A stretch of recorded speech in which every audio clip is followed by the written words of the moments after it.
আসসালামু আলাইকুম এভরিওয়ান। আজকে আমি প্রথমবারের মতো রায়ানকে পাস্তা দিয়েছিলাম। পাস্তাটা আমি ডিম আর টক দই দিয়ে রান্না করি। খুবই সিম্পল একটা মিল কিন্তু পুষ্টিগুণে ভরপুর। আমি সবসময় চেষ্টা করি ওর খাবারটা যেন শুধু পেট ভরানোর জন্য না হয়, বরং সেটা যেন গ্রোথ আর ডেভেলপমেন্টে হেল্প করে। পাস্তা অনেকেই মনে করেন শুধু একটা মজার খাবার, কিন্তু এটা বাচ্চাদের জন্য খুবই হেলদি একটা অপশন। পাস্তায় থেকে কার্বোহাইড্রেট যা বেবিকে এনার্জি দেয়। ওরা সারাদিন যেভাবে নড়াচড়া করে, খেলে, এক্সপ্লোর করে, তার জন্য এই এনার্জিটা খুবই দরকার। আর পাস্তা নরম করে রান্না করলে বাচ্চারা সহজেই ধরতে পারে, মুখে দিতে পারে। মানে সেলফ ফিডিং প্র্যাকটিসের জন্য পারফেক্ট। আরেকটা ভালো দিক হচ্ছে কাজটা খুব সহজেই কাস্টমাইজ করা যায়। আজকে আমি টক দই দিয়েছি আর ডিম দিয়েছি। কালকে চাইলে চিকেন বা ভেজিটেবল যেকোনো কিছুই অ্যাড করা যায়।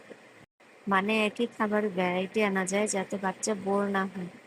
ডিম থেকে রায়ান পাচ্ছে ভালো মানের প্রোটিন আর হেলদি ফ্যাট, যা ওর মাংসপেশি আর ব্রেন ডেভেলপমেন্টের জন্য দরকারি। আর টক দই ওর হজম ঠিক রাখতে সাহায্য করে, সাথে ক্যালসিয়াম দিয়ে হাড় মজবুত করে। পাস্তার দিকে কিন্তু ওর আগ্রহ ভালোই ছিল, নিজে নিজেই খাওয়ার ট্রাই করছিল। আমি আবার একটু ট্রাই করছিলাম ওর মুখে দিয়ে দিতে, যেন স্বাদটা ভালোভাবে বুঝতে পারি। এভাবে খাবার টাচ করা, চেপে ধরা, মুখে দেয়া, এই সবকিছুই ওর সেন্সরি ডেভেলপমেন্ট এবং মোটর স্কিল ডেভেলপমেন্ট করতে সাহায্য করছে। এই কারণেই বেবি লেড উইনিং এ আমরা বেবিকে নিজের মতো এক্সপ্লোর করতে দিই। এর মাধ্যমেই বেবিরা নিজে নিজেই খাওয়া শিখে যাবে। খাওয়ার সাথে তাদের একটা ভালো সম্পর্ক তৈরি হবে। কিছুদিন পর ওকে আমার খাবার নিয়ে জোর করতে হবে না। খাবারের প্রতি ওর কোনো ভয় কাজ করবে না। সেটা করে আমার ওকে খাইয়ে দিতে হবে না। আজকের সবচেয়ে স্পেশাল মুহূর্ত, আজকে আমি রায়ানকে একটি চামচ দিলাম প্রথমবারের মতো।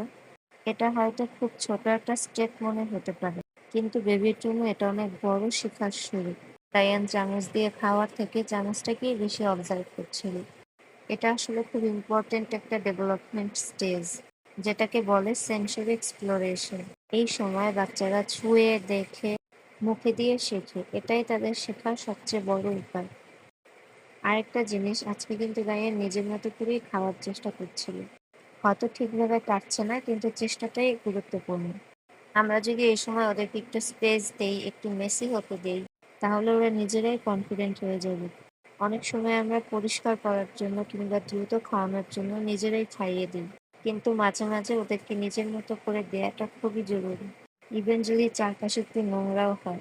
কারণ এই মেসি মুহূর্তগুলোর মাঝেই ওরা শিখছে। হাতের ব্যবহার, চোখ ও হাতের কোঅর্ডিনেশন, আর খাবারের সাথে একটা হেলদি সম্পর্ক। আরেকটা কথা, বেবির প্রতিদিনের রেসপন্স কিন্তু একরকম হবে না। আজ হয়তো কম খাবে, কিন্তু কাল এর থেকেও বেশি খাবে। আজকে যদি খেলে, কাল হয়তো ওরা মন দিয়েই খাবে। তাই চিন্তিত হবে না।